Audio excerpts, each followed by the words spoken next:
king size. The first thought that came to me when I heard this topic was Richard Branson. Some of you might be knowing this billionaire, Richard Branson. I am a great fan of his. I have read a lot of his books. And it's not just because he is a billionaire. It is because he lives life to the fullest. And when I say he lives life to the fullest, I'll give you a few examples. And the reason probably why he lives life to his fullest has got to do a lot with the kind of upbringing he has had, but that we'll go about it later. Take an example. He is a billionaire. He had already had his billions by then.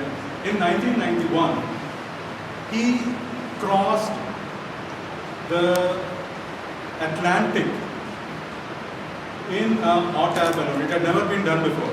In a hot air balloon, he crosses the Atlantic right, and in 1.5 days. And what was his methodology? Because, see, hot air balloons, very graceful, you see them going up, and imagine a hot air balloon traveling at 250 miles per hour. And the amazing aspect is, a hot air balloon typically is around 30 stories tall. 30 stories. It's like, 50 meters or maybe more. To do this crossing across the Atlantic, they had to raise the hot air balloon to nearly 30,000 feet. At 30,000 feet, you have these jet streams. These jet streams travel at 250 to 300 miles per hour. These are currents which go across the earth. So they had to raise it to the jet stream level, get into those jet streams, and cross the Atlantic. The amazing part is, as I said, this hot air balloon is some 50 meters long. You can imagine a hot air balloon. The top is full of gas, full of hot air, and they'll be hanging with them in a wicker basket way down below. 50 meters long. When the hot air balloon hits they'll be going at around 10 miles per hour, 20 miles per hour, maximum general wind speed. When it hits jet stream at 300 miles per hour, the top of the balloon would be suddenly ripped apart. It suddenly gets into 300 miles per hour, while these balloons are still going at 10-20 miles per hour. So it's a huge acceleration, and unless this balloon is really well made, it can just tear off, and which it has happened earlier.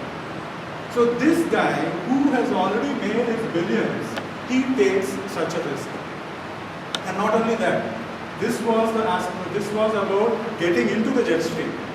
While landing, he had almost lost his life. He and a friend of his, Lindstrom, where they had to land in Ireland, when they just came down to some sea level. Due to various wind speed and all, they couldn't land on the land, so it went into the sea. They were just bouncing around in the sea. Lindstrom, his friend, he said, "Let us just jump here itself." He jumped off. The moment he jumped, the weight of the wicker basket became half. The hot air balloon shot up to 12,000 feet. He was alone. He had given up. He in fact sat and wrote down letters to his family, his children. He he is very close to his family. He wrote down letters, and then he calmed down himself, what can be done. Then he had a methodology to convert. He tried to use the hot air balloon as a parachute and finally managed to land. So amazing guy, and not only doesn't end up with this. He has crossed the Pacific in 3 days, same methodology, and he has been trying to do a circumnavigation of the world. 4 times he has tried, 4 times he has failed. Till now. Once he landed right in the middle of Sahara, and he was taken up by some Algerian extremists. So this is living life to the fullest. And it has got nothing to do with having money. There are a lot of people having money. In fact, it is so amazing, and it's not as if everyone he is immune to failure. People really make fun of him. They talk about him as he's just a PR gimmick. And in fact, when he was trying this Atlantic crossing, everyone was making fun of him, what nonsense he's talking, and then what he did, he asked his own airline, no, Virgin Airlines, they came out with a full-page ad. Richard, there are better ways to cross the Atlantic. So he faces failure, but he makes it a fun. He does it in fun. And in fact, one reason why people enjoy working with Virgin is the kind of fun that they have, the kind of fun atmosphere it has got. Now, am I trying to tell you that you should get into hot air balloons? Not really, you don't have to.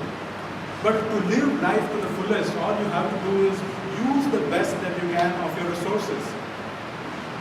Most of the time what happens is, we keep planning for the future. When something X happens, we will do this. Y happens, I get X amount of money, I will go to this place, I will travel the world. If I have Y amount of if I reach a Y position in life, I will do this.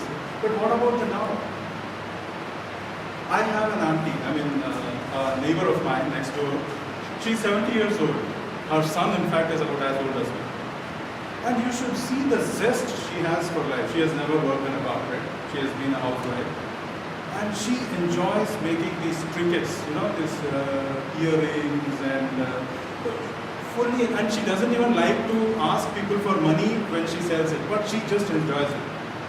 So any opportunity, she will just be sitting and making these malas with all this colorful stones and all, and she will be, in our church we have some kind of fates, so she will try to be there with the tables and enjoying herself at 70.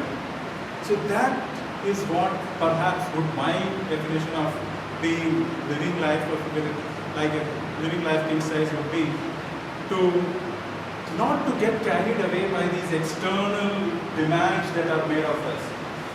We seem to be finishing our life in catching up with Jonases. Why not see what we really enjoy and let the money take its own path? So today we have a person who is, to a large extent, such a fun-loving, stable-minded person. Whenever I have some doubts, I approach him to discuss about things, especially to do with, he's part of a committee to discuss about what we need to do.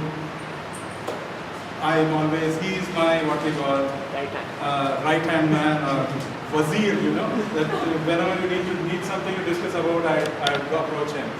Can we put our hands together to welcome Paresh?